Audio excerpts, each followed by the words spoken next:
Understood that the rights that the Jewish settlers have are not the rights that the Palestinians have. I understood that I cannot touch a Jewish settler if he is attacking a Palestinian. The best I can do is call a local police department to come handle it, like I would do at home in Jerusalem.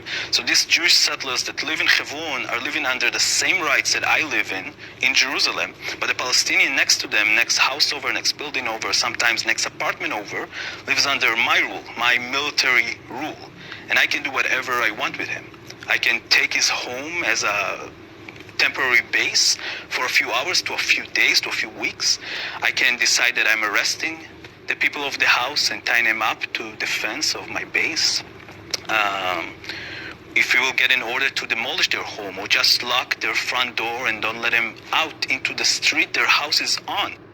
I realize that my job, so they have to walk through windows to yards, into the other side, into the Casbah of Hebron.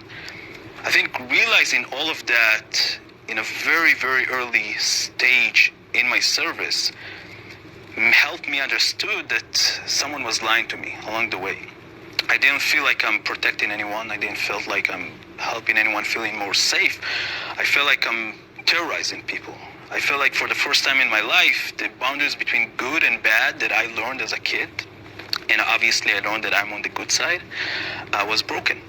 I felt like I am the terrorist. And my job was literally to scare people so they cannot think about acting against the Israeli settlers or the Israeli military.